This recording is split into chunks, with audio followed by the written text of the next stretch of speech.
Hi everybody, this is my presentation.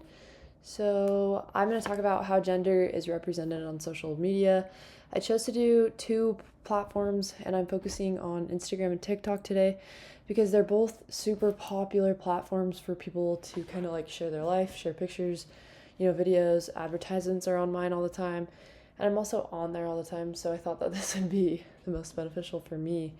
My goal kind of is to show how gender can be included in ordinary social media posts and even when you may not really notice what's going on. Okay, cool. So this is just an overview of how my presentation is organized. Like I said, I'm using those two platforms, Instagram and TikTok.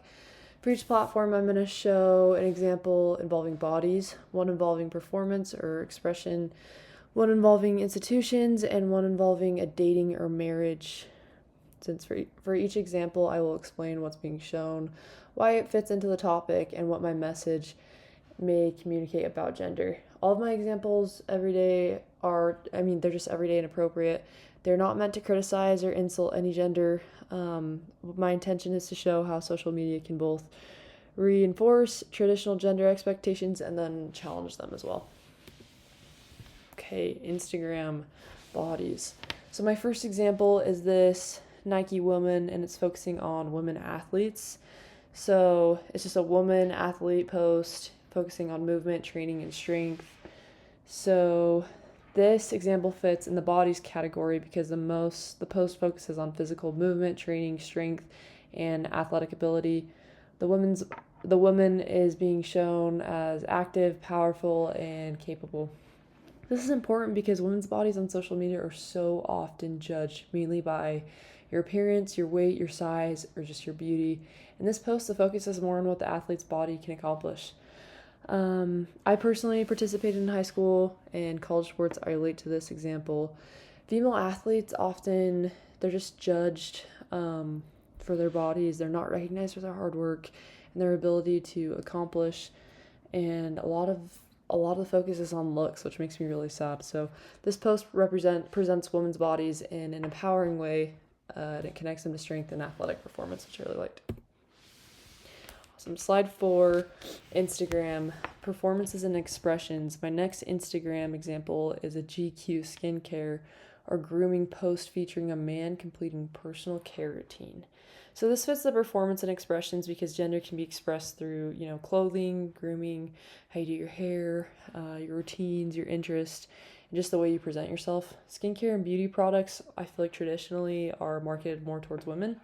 So because of that, some people may view skincare as feminine, but this example challenges that. Has a man confidently, participating in this skincare and getting it on, which is awesome, and I love it. So at the same time, these routines are often labeled as men's grooming, like shaving or whatever. That shows how brands organize similar products differently depending on their gender. So this example shows interests such as skincare and self-care. They just don't have to belong to one gender and one gender alone. Cool. Institutions. My third Instagram example is a women's basketball team from the NCAA March Madness women's account. This fits the institution category because the NCAA university's athletics departments, teams, and coaches in sports media are all organized institutions. These organizations have power over sports and how they're funded, how they're promoted, and just how they're presented to the public. And I loved that this post gave some women athletes some visibility and recognized their achievements. It also shows how sports are organized around gender because there are separate, men's and women's teams, tournaments, and, there's separate social media accounts as well for the men's and women's teams. So representation like this matters because young girls can see women competing and these women are being examples to them and showing them that they can succeed at a high level. It's going to help them feel like sports are a place where they belong, which is awesome. Okay, dating and marriage. My final Instagram example is an engagement post showing a proposal near the Eiffel Tower in Paris. How cute. This fits dating and marriage because it shows a couple publicly sharing a super important relationship milestone. Engagement posts are very common on Instagram, especially at our age, but they can also communicate gender expectations. For example, traditional proposal It often shows one partner planning the proposal, going all out, getting down on one knee, flower petals, giving the other a ring. And it's usually like a picture of someone, their reaction getting the ring. And these traditions can be meaningful and romantic for couples, but they can also show how certain roles are expected for dating and marriage. Social media takes what might have been a private relationship moment and it just turns it for public. Everyone can see. Your friends, family members, and strangers can respond to it.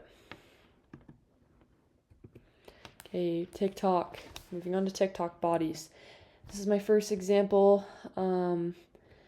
It is Dove's Turn Your Back campaign, which pushes back against unrealistic beauty filters, which I love. This fits the bodies category because it focuses on faces, physical appearance, editing, body image, and pressure to look perfect online. TikTok and other social media platforms include filters that can change someone's skin, your facial structure, your makeup, or overall appearance. I know every time that I get on TikTok, it puts on the beauty filter automatically, which I don't like.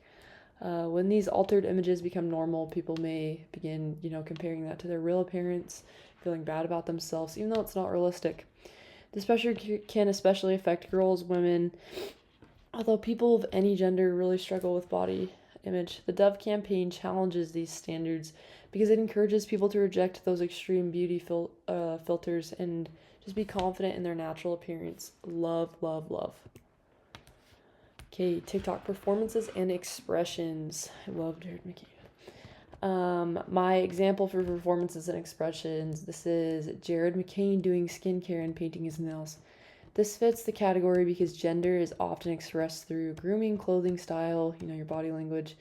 And painting your nails is mostly associated with women, but Jared McCain is a male professional athlete. His videos are challenging the gender norms or ideas about masculinity, and I love it. Male athletes are often expected to appear, tough, but this is really giving him the opportunity to express himself publicly and to challenge those norms. So, good job, Jared. Okay, institutions. My TikTok institution example is Sedona's Prince viral video comparing the women and the men's NCAA tournament weight rooms. This fits institutions because the NCAA is a large organization, controls tournaments, facilities, resources. So this video, the women's tournament had much less workout equipment than the men's tournament, and all of these links you're able to click on and go to, by the way. But basically, they just have far less equipment. The athletes are expected to compete at a high level, but they were not originally given the equal resources, which makes me sad. This video also shows the power of social media after the difference was shown publicly. A lot of people criticize the NCAA, so good job for standing up for them. And the organization faced pressure to respond. TikTok gave the athletes a way to bring attention to unequal treatment. So I love when people use their platforms for good things like that. Okay, TikTok dating and marriage. So this is my final TikTok example. It's a wedding video proposal. Again, click on any of my links to watch the whole video.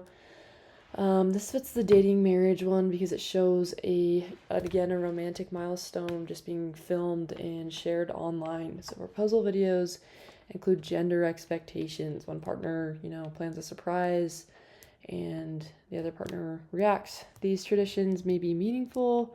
They can also create those expectations which are hard.